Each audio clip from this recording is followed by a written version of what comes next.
not only coming together within our own communities, but coming together as one community. I think that's something that we have in the community that is so strong, and I think that's something we can all take home today.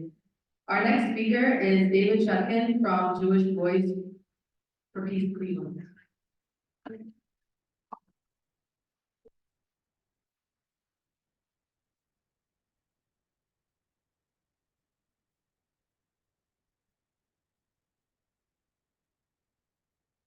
I apologize with my.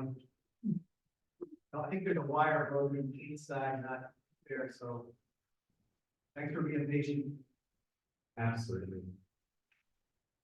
I'm gonna share some pictures on the screen, actually.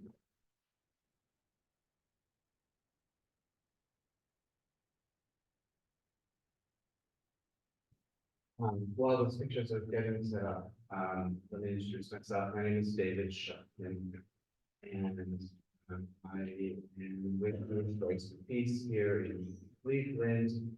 I am also a member of an organization called Center for Jewish Nonviolence, and these two organizations do a lot of collaborative work together.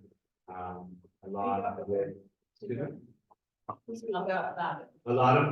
work on the ground in Palestine is done by people that are from the United States and other countries, with Jewish Voice for Peace and other organizations, and they come back to the United States with lots of stories, lots of ideas about organizing, about justice, about solidarity, about collaboration, and with our Palestinian partners.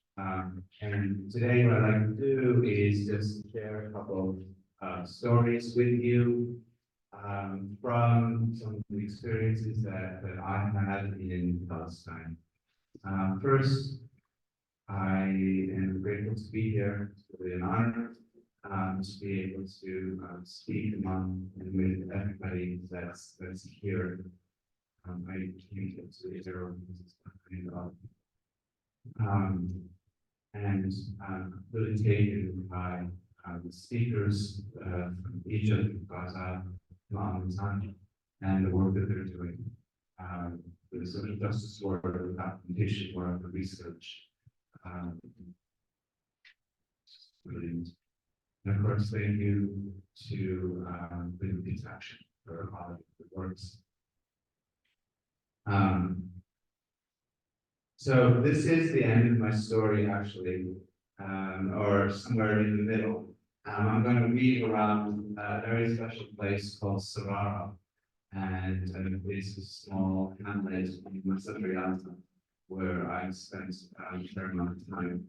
I thought in conversation with Don that I would share this particular story, and it's this picture that I wanted to bring to everybody's attention.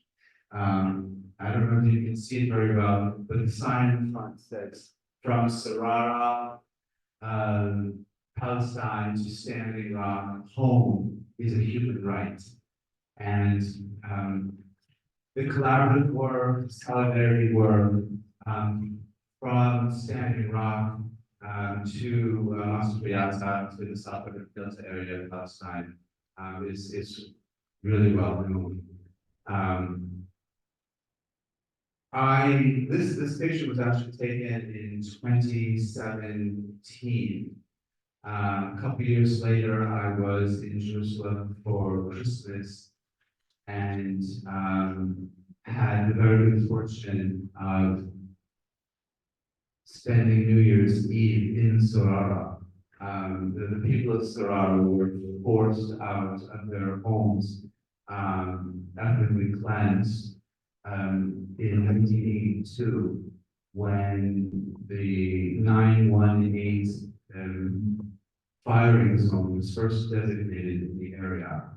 Now we know 20 years later, or many years, 40 years later, it's now being enforced, but it has been enforced all along. So all of those people that are in jeopardy of being ethnically cleansed have been struggling, resisting, existence and resistance in the land And that's what this is really about. These people are cave dwellers mostly, building when they can, but have been living for generations and generations, in this area. And, I'm going to tell you a story that took place a couple of years before this New Year's Eve party that we had. It was really cold there, but you see over the right, the picture, there's a stove in there, and so by the time we went to bed, it was nice and warm. We were able to shut the doors.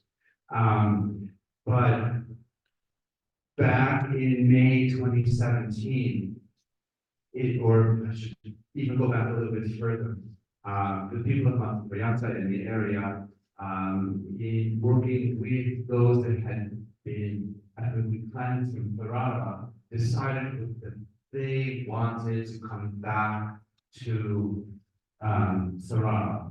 And so an international coalition was formed, and this coalition, led by our Muslim partners in the area,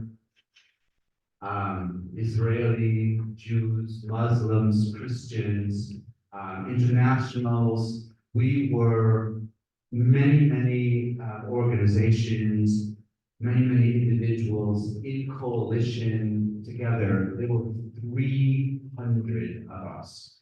And the organization to pull this off was absolutely brilliant. Absolutely brilliant. There had been a mole in one of the organizations, and so we really had to get secretive. And all these hundreds of people came into the West Bank independently in small pods. I was staying in Al-Twani on the rooftop the night before with a group of people, and suddenly there we were all together coming into Sarara, unbeknownst to the IDF, the Border Patrol. We spent the day reclaiming the area, cleaning the rocks away, rebuilding walls, clearing the fields, planting. We planted olive trees. We built tents. We also went into the caves. They were locked. We broke the locks. We laid new concrete floors. And ever since that day, there have been people living there in Sarara. But it came at a cost. This is my friend Daniel, his wife Karen there. Not long after we finished our work, in the evening, a huge Italian IDF showed up, actually two, with flatbed trucks and all of their military, and they just destroyed everything that we had done, and then they beat the crap out of all of us. We stood patrol all night long because it's in the area of multiple settlements, and they were coming down from the hills and their all-terrain vehicles just kind of straightening us. But we rebuilt, and from that day, the youth of Samud was formed. These were the children of the organizers in the area, and they have maintained the presence in Sarara ever since.